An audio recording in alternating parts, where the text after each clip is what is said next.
the Jack Benny Program, presented by Lucky Strike.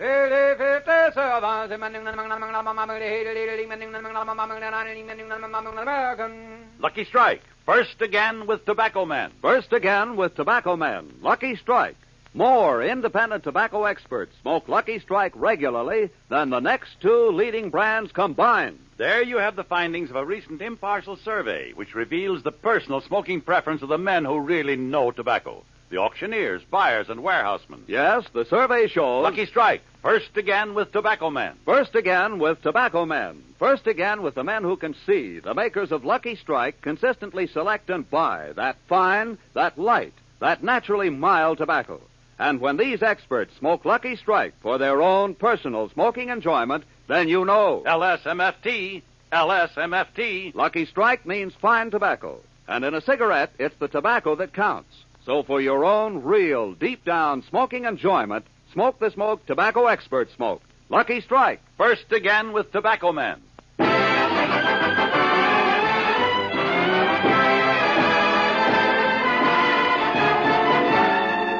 Lucky Strike program starring Jack Benny with Mary Livingston, Phil Harris, Rochester, Dennis Day, and yours truly, Don Wilson.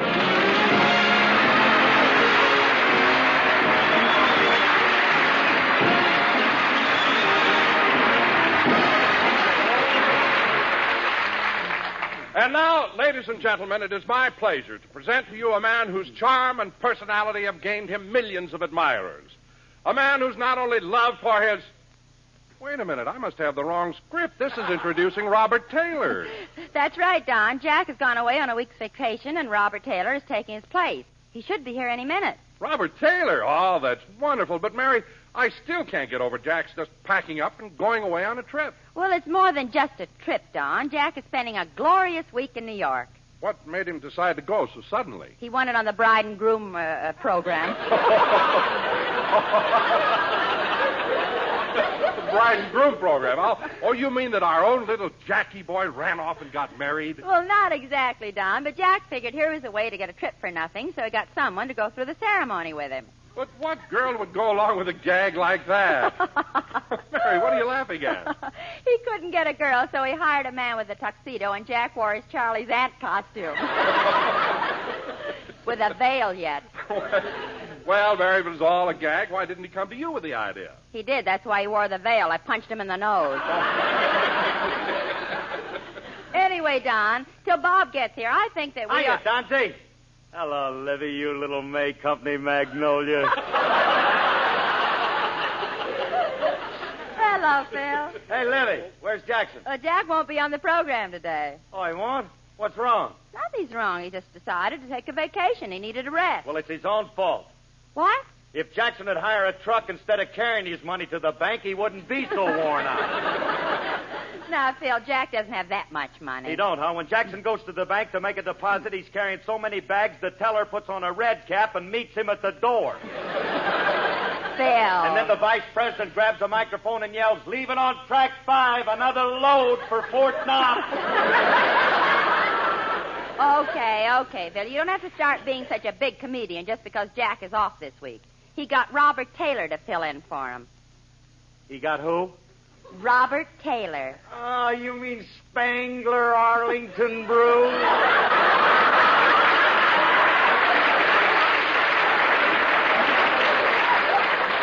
Spangler Arlington Brew. Well... Wait a minute. Let's just mull over that. Don't get in a hurry, Liv. We can cut that up into some pretty parts, you know. Well, Phil... That's his real name, but on the screen he's known as Robert Taylor. How do you like that? What's the matter, Phil? Well, why does Jackson want to get somebody else when he's got me? Why, baby, I'm radio's answer to the governor of Alabama. Me, little Philzy. Yes, that pretty thing. The kid with a soothing personality. Phil, your personality is about as soothing as an eye wash with Tabasco sauce. So whether you like it or not, Robert Taylor's going to be on the show. Okay, but if he don't show up pretty soon, I'm taking over. Oh, no, you're not. Oh, Mary, maybe we ought to check and see if Bob has started for the studio yet, huh? Oh, that's a good idea, Don. I think I will.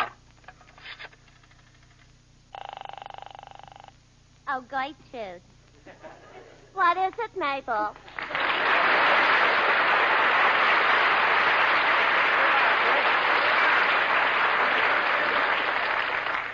The line on your switchboard is flashing. I know. Then why don't you answer it? If I do, it'll stop flashing, and it's the only thing that ever winks at me. Well, then I'll answer it. Hello? Operator, this is Miss Livingston. Will you get me Robert Taylor's house? And please hurry, because Mr. Taylor's going to take Mr. Spenny's place on the show today. 1 moment, please. What is it? It's nothing. It seems that Mr. Benny can't be on the show, so Robert Taylor's taken his... Robert Taylor! Mabel! Mabel, snap your eyes back in. I can't. One of them is plugged into the switchboard.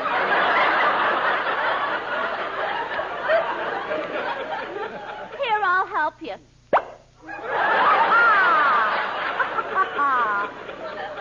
Thanks. Gee, imagine Robert Taylor coming on Jack Benny's program in person. What a personality. What a smile. Oh, he's so tall and handsome and cute. Yeah. He's sort of a Phil Harris with brains.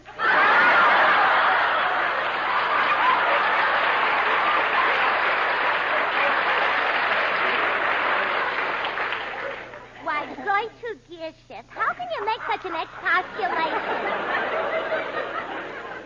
Phil Harris isn't even cute. Mabel Flapsaddle. Listen, let's give credit where credit is due. I say Phil Harris is cute. Cute. Take away Alice Faye, and what have you got? 180 pounds of ham hocks and turnip greens. Yeah, I wonder why Jack Benny isn't on the show. Do you suppose he's sick? Oh, he can't be. I saw him at the bank yesterday talking to a red cap. Imagine Robert Taylor being on Jack Benny's program. Yeah. Why, if Robert Taylor walked down the corridor right now, I'd get to him if I had to jump through that plate glass window. Well, you can jump at him if you want to. I'll wait here and catch you when he throws you back. Mabel, if you're trying to be funny, you Operator. Operator. Oh, I'm sorry, but Robert Taylor doesn't answer. Well, thank you. Don.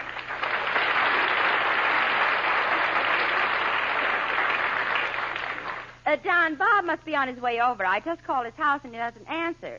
In the meantime, Phil, maybe we ought to... Oh, that must be Bob now. Come in. Okay, where is he? Where is he? Well, wait a minute, mister. I don't know who you're looking for, but you must have the wrong place. No, I ain't. I'm looking for a guy named Benny. Look, Bob, we're doing a show here. Now, what do you want with Benny? I married him yesterday on Bride and Groom. What? Oh, you're the fella Jack hired to... Yeah, I want my dough. Dough? While the organ was playing Oh Promise Me, he promised me $10. $10? It was worth 20 holding that wrinkled old hand.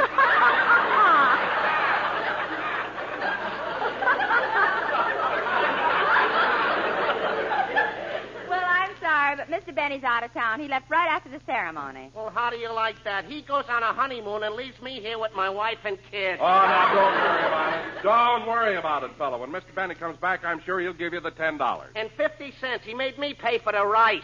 Oh. Okay. Oh, that is the darndest thing.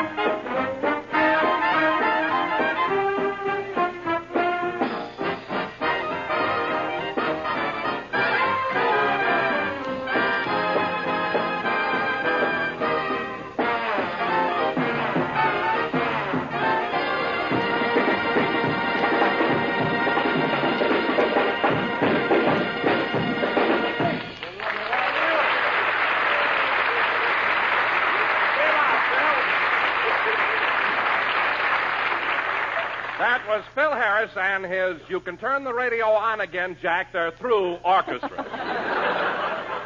Say, Barry, When's Robert Taylor going to get here? As soon as the sound effect man knocks on the door.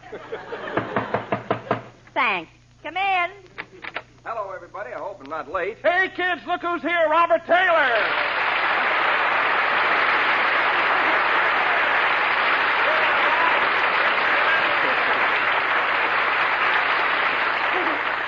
Hello, Mary. Shangri-La with a widow's peak. Gee, Bob, I'm certainly glad to see you. Well, I'm lucky to be here. As I came down the hall, something jumped at me through a plate glass window. A plate glass window? Oh, my goodness, Bob, let me wipe that blood off your cheek. That isn't blood, that's lipstick. It kissed me. Oh, well, anyway, Bob, it's certainly nice of you to come over and fill in for Jack. Glad to do it, Mary. I think you know everyone. This is Don Wilson. Oh, sure. How are you, Don? That's the control booth. Don's over here. Hiya, Bob. Nice to see you. And, Bob, I'm sure you know Phil Harris. Yes, as a matter of fact, a couple of months ago, I took his place with Alice. Wait a minute, Rollo.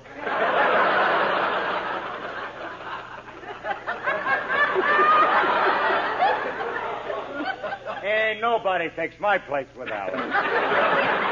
Well, Phil, I didn't really mean that. I just meant that when you were in Denver, I took your place on the Fitch bandwagon. I know, but you wouldn't have been there if Alice hadn't have tricked me. Tricked you? Yeah, she told me she was hiring Spangler Arlington Brew. With a name like that, I thought it must be a ballet dancer. Well, that's funny. I've seen you lead an orchestra, and I thought you were Gilda Gray.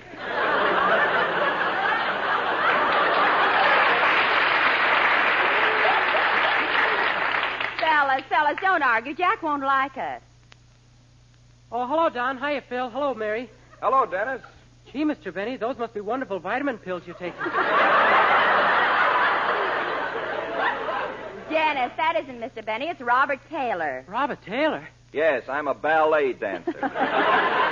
Dennis, this is Robert Taylor, the movie star. Gosh, Mr. Taylor, my mother's crazy about you. She even keeps your picture under the icebox. Under the icebox? She doesn't want my father to know she's got your picture. Oh. The other day, my father came into the kitchen, and oh, boy, did my mother think fast. She did, huh? Yeah, when my father said, "What are you doing with your head under the icebox?" she said, "I'm looking at the drip." Dennis!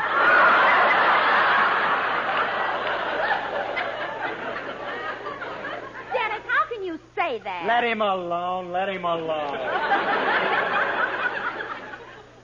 Spangler Arlington Brew. Hey, tell me something, Spang. I don't blame you for changing your name, but how'd you happen to pick Robert Taylor? Well, it was by accident. When the studio told me that I needed a stage name, I thought of a lot of them. Didn't know which one to take, so I picked one out of a hat. Gee, that's a coincidence. When I was born, my mother picked my middle name out of a hat. Really, Dennis? What is your middle name? Sweatband.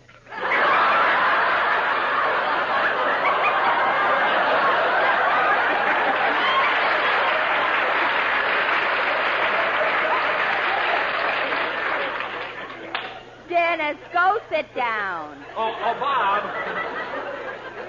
Yes, Don. Oh, Bob, at this point in the program, Jack usually has us do a commercial. Okay, Don, go ahead and read it. Oh, no, I just don't read it. You see, we do a musical commercial with Jack's quartet, the Sportsmen. Oh, hello, fellas. They have a wonderful selection prepared for today. You were meant for me. You were meant for me. Say, Don. Yes, Bob? Do you think they'd mind if I accompanied them? I do play a musical instrument, you know. Oh, Bob, I didn't know that. What instrument do you play? The cello. Oh, no. Oh, Spang. Not a cello.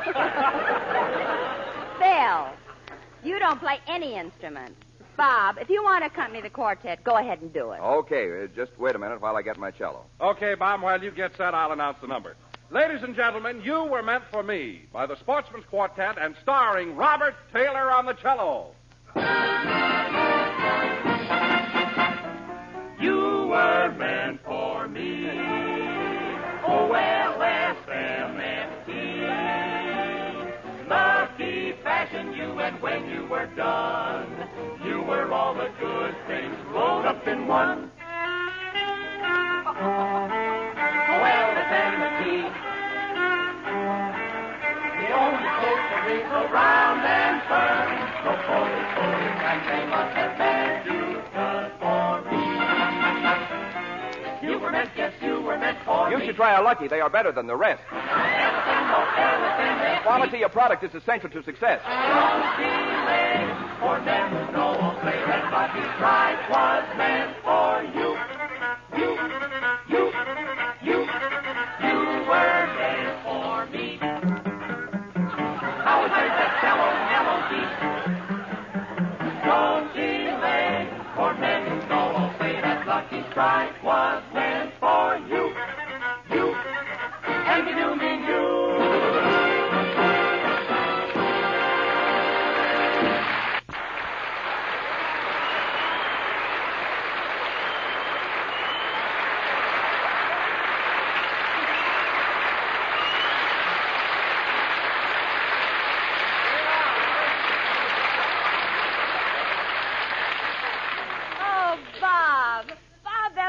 Wonderful. Thanks. But of all the musical instruments, how in the world did you ever pick on that one? Well, I had no choice. My mother had her mind made up. I had to be a cellist or else.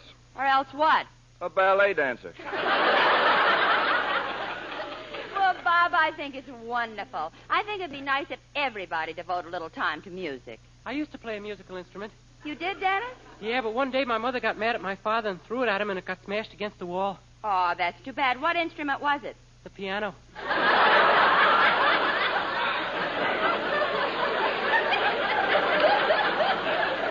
Well, that's terrible, Dennis. Did anybody get hurt?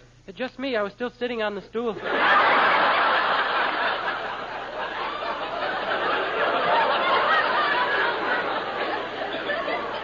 Dennis, why don't you go sit down and...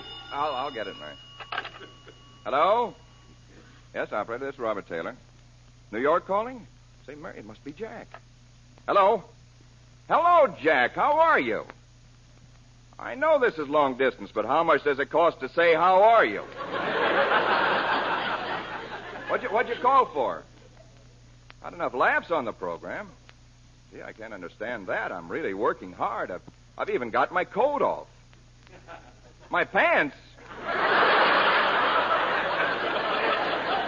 I will not. What's that, Jack? You want to talk to Mary? Just a minute. Mary wants to talk to you. Oh, thanks, Bob. Hello, Jack. Where are you staying? Cherry Netherlands? Oh, that's good. What are you doing? Oh, having dinner in the bridal suite? What are you having? Oh, boiled rice.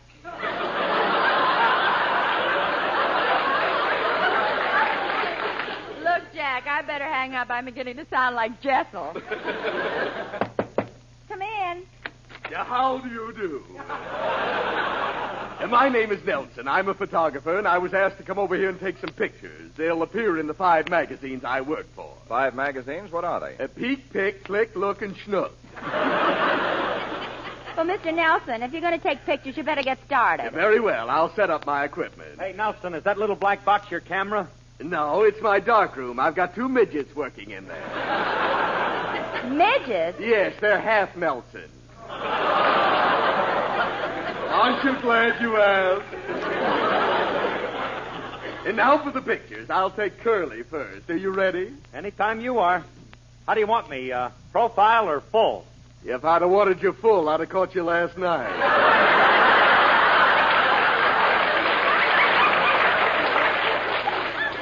Mr. Nelson, you shouldn't talk that way. Let him alone. Let him alone. Anyway, Mr. Nelson, Mr. Taylor is the star of the show today, so why don't you take a picture of him? Very well. Will you sit here in this chair and hold your cello between your knees? Certainly. Like this? That doesn't look too good. Lean the cello on your right knee. No, I'm trying to get something that shows you're a great athlete, but I can't seem to get it with a cello.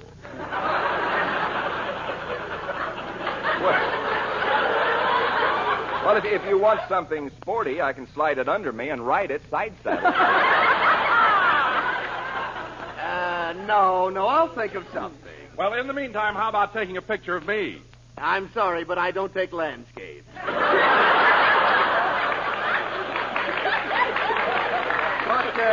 you look like a good subject. Me? Yes. Did you ever have your picture taken? Only once when I was 3 weeks old. That was when you were a little baby. Didn't your mother take any of you growing up? Well, she didn't have to. Each year she had the picture enlarged.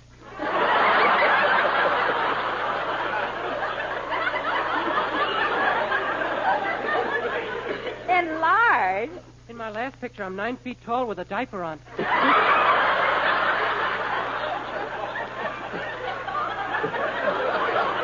Say, Mary, does Jack go through this every week with Dennis? Why do you think he went away for a rest? Mr. Nelson, what about the picture? Yeah, I'll do it right now. Come here, young man. Now, you stand right over here. Here? Yes, now hold it. What? Hold it. Very good, very good. Well, that was silly. You made me hold the camera, and I took your picture. Oh, my goodness, I did it again. I've got 3 million pictures of myself.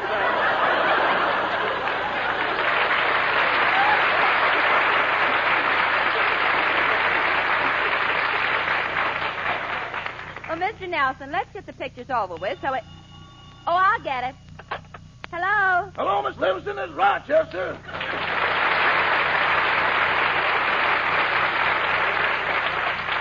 Oh, hello, Rochester. How are you? Oh, I feel all right now, but 2 days ago I didn't feel so good. Oh, that's too bad. But Mr. Benny sure was considerate. He was? Yeah, while I was dusting the house, Mr. Benny came over and said, Rochester, you don't look so good. And when I told him I didn't feel good, he said, well, you better hurry up and dust the house, wash the dishes, cut the lawn, trim the hedge, sweep the porch, clean the chimney, polish the silver, wash the woodwork, wax the floors, and get right to bed.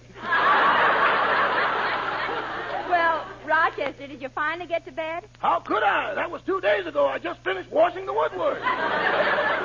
Well, Rochester, now that Mr. Benny is out of town, I think you ought to take the opportunity to get out of the house and get some fresh air. Get out of the house.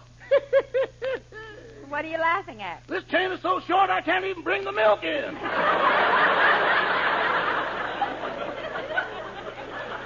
Oh, Rochester, you're just making up jokes. Would I have called you if I had straight lines? I thought so. Well, what did you call for? I'd like to talk to Mr. Taylor. Oh, just a minute. I'll call him. Oh, Bob, Rochester wants to talk to you. Okay. Hello, Rochester. What is it? Oh, Mr. Taylor, since you're going to be eating here for the next few days, what time would you like to have your dinner? Well, would 7 o'clock be all right? Yeah, that'll be okay. And, Rochester, I'd like to have steak, potatoes, and peas. I'm sorry, Mr. Taylor. I read the contract Mr. Benny gave you, and steak ain't on it.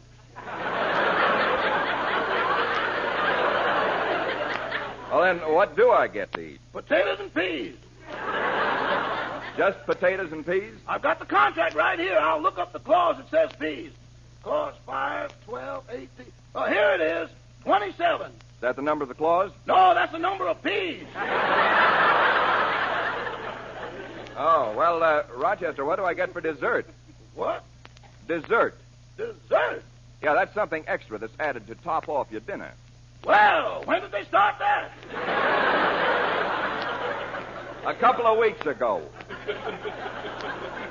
Well, anyway, Rochester, as long as it's only for a few days, just give me what's in the contract. Okay. And Mr. Taylor, what time do you think you want to go to bed? I'll sit up and listen to the radio for a while. Probably go to bed about 11. Good, good. That'll give me plenty of time to lay out your pajamas and ballet slippers.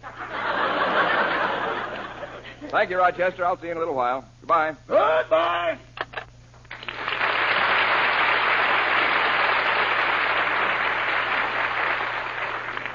Gee, Mary, the time is almost gone. I'd planned so many things I wanted to do on this program, but that photographer came in and took up all our time. Well, Bob, I've got a confession to make. I sent for him. You sent for him, but Mary, you almost spoiled the program. Well, who cares? Now I've got pictures of me working with you so I can send them back to the girls of the May Company. Mary, you used to work at the May Company? Well, what a coincidence. Did you used to work there, too? No, but that's where I buy my ballet slippers. Well, what a small world, Playfield.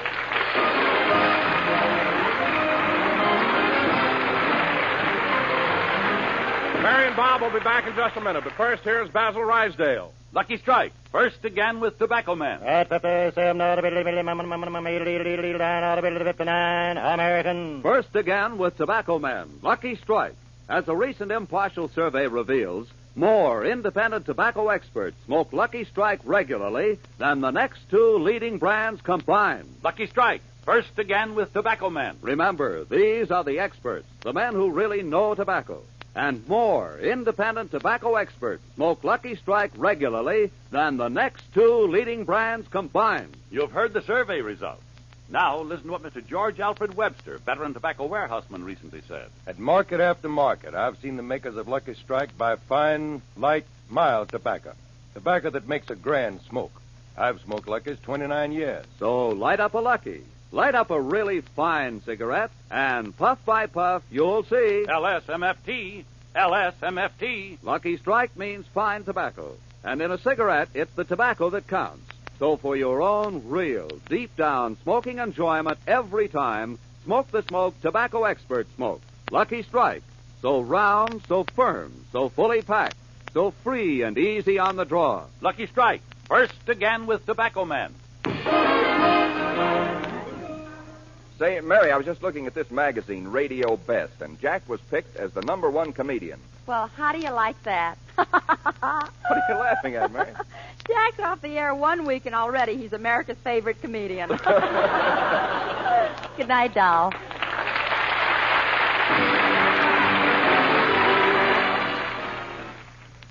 This is NBC, the national broadcasting company.